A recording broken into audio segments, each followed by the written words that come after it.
we all have these notions in our head. Oh, there's this new shiny object, TikTok. We should be spending all our time on that. And I'm not saying you shouldn't leverage TikTok, but there's all these old, boring, ugly channels that still produce massive ROIs. You should be doing those first because they're proven, and then spend a portion of the time on TikTok and whatever else is new that people are talking about. Hello, everyone, and welcome to another episode of the SaaS SEO. So I'm your host, George Casiodis, and today I'm very happy and excited. Should I say honored as well? I don't know, maybe, to be joined by Neil Patel. Neil is the co-founder of NP Digital. The Wall Street Journal calls him a top influencer on the web. Forbes says he's one of the top 10 marketers, and Entrepreneur magazine says he created one of the 100 most brilliant companies. I don't know, which company they refer to. You will tell me, because I know you've launched many companies. Neil is a New York Times best-selling author and was recognized as a top 100 entrepreneur under the age of 30 by President Obama, and a top 100 entrepreneur under the age of 35 by the United Nations. Neil, welcome. Thanks for having me. So, needless to say that, as most people, I guess, who are into marketing, I started my career by reading your blog, and so you were always this iconic figure, I guess, for me, and kind of a role model as I was like getting into marketing and trying to figure things out. I will not ask you the first question we ask most people who join us here at the podcast, to share a few things about your background, because I guess people can watch one of the many interviews you've done to learn more about you. But I will ask about NP Digital. So for people who are not aware of NP Digital, can you please share a few things about NP Digital, who you are, and who gets the most value out of the service? Sure. So NP Digital is a global performance marketing agency. We help people and companies all around the world increase their traffic to their websites, generate more leads, generate more sales, whether it's through paid ads or social media or media buys or SEO or conversion optimization or email marketing. The list goes on and on. And yeah, we've been helping a lot of enterprise companies and been having a blast from it, from, like the Adobes of the world to LinkedIn's to, Panasonic that we recently just closed, but we have tons of big brands, Accor Hotels, CNN, ESPN, PwC, Intuit, etc. And the growth of the agency, has been like impressive, right? And one of the things that you say very often, and I'm really interested in that, is the fact that you actually, when you say that we have presence in these countries, you actually have local operations there who serve, clients from these countries, which I think makes a very big difference in how NP Digital is perceived in these countries, right? Yes, we'll have local operations in the countries. So for example, we have a team in Brazil, team in India, and the team in India isn't outsourcing for America to India. The team in India is to service companies in India. Like we work with Tata. Tata has some of the biggest companies, like they own Range Rover and Jaguar. I think Jaguar was Aston Martin. I think Range Rover, Aston Martin. They own Taj Hotels. They own a lot of businesses. It's one of the largest companies in the world. But yeah, we have local operations. We have that in many countries. Like we have, someone in Singapore to help with APAC. We have people in Malaysia now. We have people in Philippines and Australia. We added France recently, Italy, Spain. We're going to release Germany soon and Netherlands soon. We're interviewing right now. My co-founder, as we're doing this interview, is interviewing someone to potentially lead up MENA for us, which is Middle East and North Africa. So, but yeah, we have people in these regions to service that market. I think that's a great lesson for agencies who want to expand globally. I would like to ask you, I would like to start from this question. You're doing this for almost, I don't know, if not over 2 decades now. Have you seen anything like the changes we are experiencing right now? I'm referring to generative AI, more specifically, content, and Google's SG. We haven't seen tons of changes and impact yet. Like when we're looking at analytics, we're seeing websites still getting a lot of traffic. We're seeing search volume still being great on places like Google and even Bing. We're not seeing Bing take away really any market share from Google from what we're seeing based on the actual analytics and data, because we track a lot of websites. We do think in the long run it will have an impact, but we think the impact will be positive. And when I say positive, that doesn't mean a website will get more traffic or even less traffic. What I mean positive is it's going to create a better experience for the searchers, which will cause the platforms to be more popular as well. And this generative AI can also help companies with things like creatives. So when you're doing advertising campaigns, it costs so much money to film ads in different countries and with different backgrounds and doing different variations. But with AI, you can start spinning up different backgrounds and images and changes for pennies on the dollar. The other thing that is it can also create revenue potential. So for example, there's this company called Alpha Insights. Alpha Insights is a research firm, and they'll pay people for consultations, like calls for an hour or 2 hours. And they may give you $1,000 an hour, 500 or 5,000 an hour. It's whatever you negotiate with them. And companies hire them to get feedback on whatever industry they're interested in. So for example, literally 2 hours before this interview, okay, I got hit up from someone at Alpha Insights, and I get hit up by them every once in a while. And they wanted me to do a call with a management consulting company in the Middle East. I didn't do it. We couldn't come to an agreement on pricing, and I also didn't care to do it. So I just told them, give me $10,000 for the hour. I knew they were going to say no. But if they said yes, I'm like, okay, I'll jump on a call with the hour. But I was also with my children and helping get ready for school. So getting $2,000-$3,000 for the hour, it's a lot of money, don't get me wrong. But I'd rather see my kids grow up and be there for them than make more money, because I don't believe money is everything in this world. But the way he chose me was he used ChatGPT and asked a question on, I'm looking for information on social media and social media engagement. What expert should I talk to get advice on this? And ChatGPT's response was, talk to Neil Patel. I'm not saying I'm popular or I'm famous or I'm the one people should be talking to.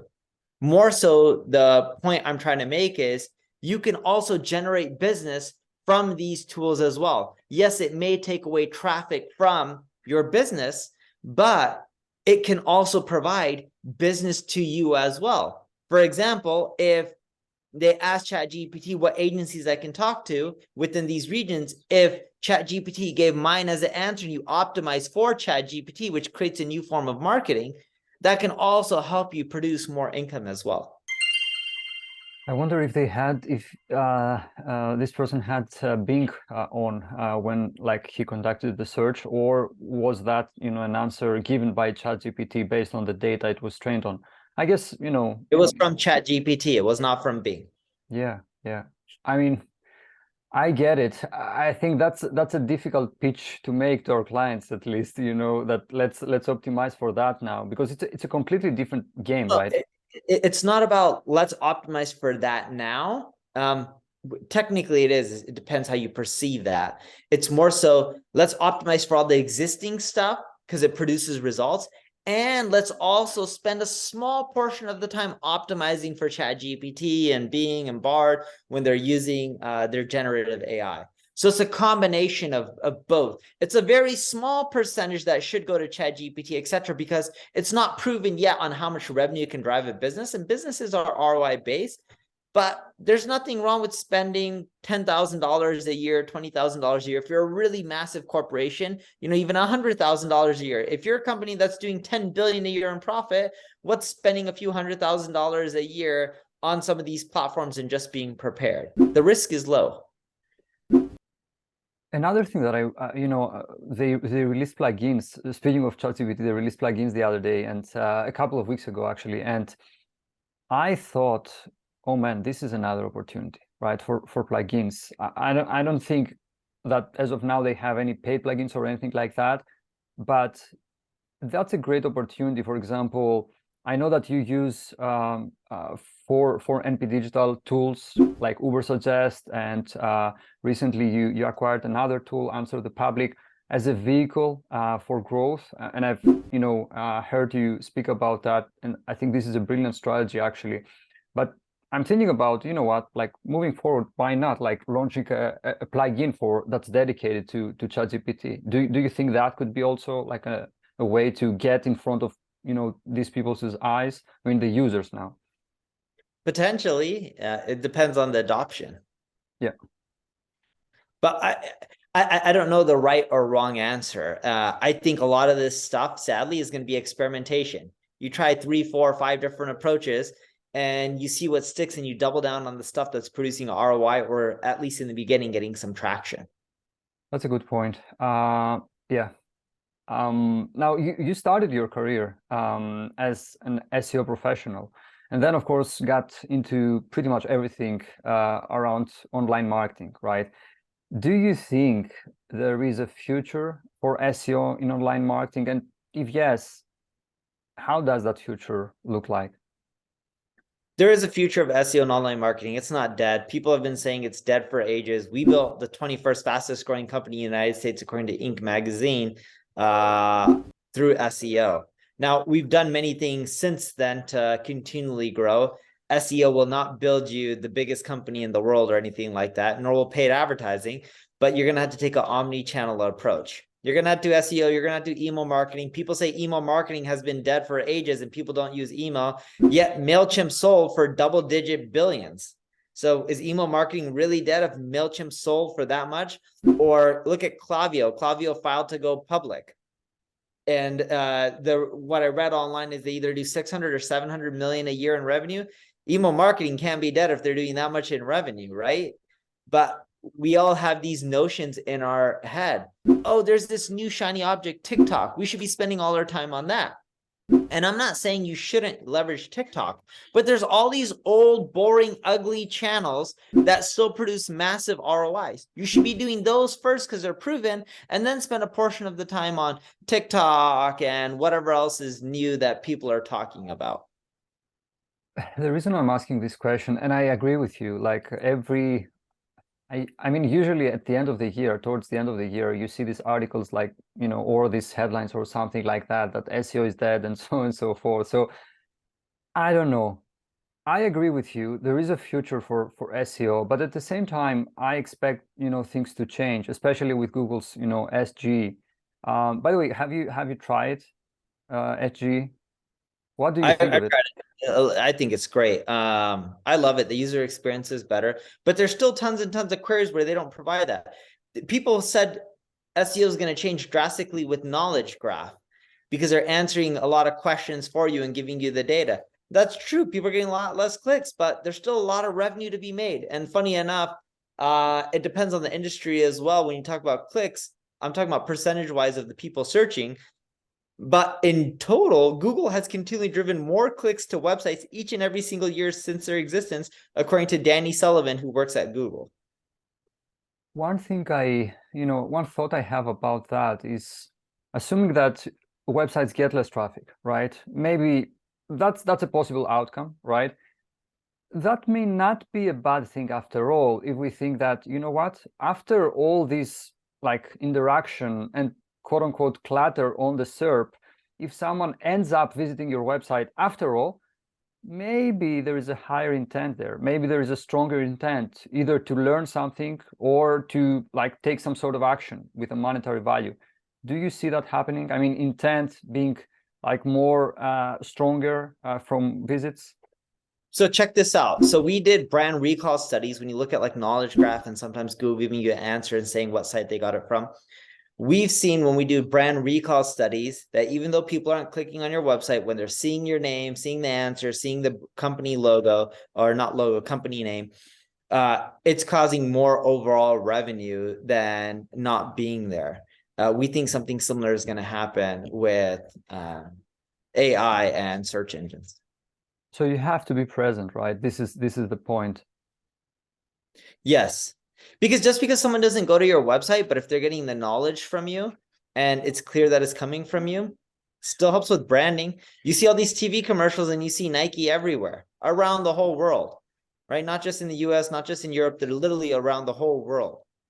Nike's not getting clicks to their websites from a lot of these ads, but that branding has helped Nike become one of the most popular shoe companies in the world, if not the most popular shoe company in the world. Yeah. Can I ask you though, let's say that a director of SEO at a SaaS company is listening to this episode, and most likely they are confused, maybe even concerned about the announcements and the new SG and all that, stuff. What would you advise them? Like, keep doing the same stuff, or keep in mind that what you're doing, what you've been doing so far, probably won't work in a while. So you should probably have to shift your focus and kind of rethink your strategy. No, so it's a big unknown on what percentage of the SERPs it's going to impact and how it's going to impact all different industries, including SaaS. If I were them, I would be spending 95% of my time on what's been working in the past, including traditional SEO. And then let's say if you're just talking about SEO, spend 95% of the time on the traditional SEO, carve out 5% of the time to have your team learn about the changes that are happening and figure out unique strategies that they can use to adapt. That's how I would structure it. And that's a good point, because I mean, we had questions from some of our clients, kind of rushed, let's change the strategy and so on and so forth. And I mean, we wouldn't advise that, because we don't know what this thing will be, right? It's still in beta, and the public version may be completely different than what we see right now. Like, how can you optimize for that? How can you prepare for that? So check this out. Did you know that Google generates over $30 billion a year from publisher sites? Like AdSense, sites running AdSense. Did you know over $30 billion a year? It's a little bit more than 30 billion. Okay. So if it's $30 billion, right? And I got this data from Statista, which is, I'm assuming they're just pulling it from Google's earnings report.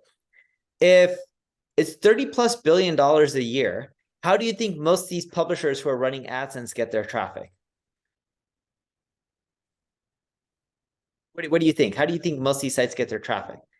When you see sites with AdSense, how do you think they get their traffic? Google? Or yeah, but are they buying it from Google, or do you think it's organic? if I had to guess, I would say organic. Right, because if they're buying it from Google, it would be really expensive to get a click over your website, and then only a small percentage will click on the ads, which makes it really hard for that to be profitable, right? Most of them get their traffic organically. If Google just crushed all the organic rankings, that $30 billion wouldn't go to zero, but it would go down drastically. Do you think they would just do that and potentially affect their stock in a really negative way when they're a $1 trillion company? No, it doesn't logically make sense. Would they make changes over time if they know how they can replace that revenue with these AI changes? Sure, they may do that because it's just a math equation at that point. But just like how we don't know what's going to happen, they also don't know how these changes are going to impact their revenue. It's unknown yet. They may have some ideas, they may have run some tests, but they haven't rolled it out fully to everyone. So it's too hard to make assumptions. That's a very, very, very good point. Very valid one, and backed by data. So I don't think I can say anything. These publicly traded companies, no one is just going to squash 10, 20, $30 billion in revenue. And the reason I say 10, 20 is it wouldn't all go to zero. So what portion do you end up losing? That's a lot of money. People don't just make those changes overnight. They think about these kind of things. They're planned, right? These companies have shareholders. Shareholders are looking for revenue gains, not revenue being flat. They're looking for revenue gains and profitability increase over time. They want more revenue and more profit. That's it. That's how the majority of companies are valuated in the public markets. And if they can't produce that, typically that means your stock is going to go down. If the stock goes down, that means the leaders, the board members, they all make less money as well.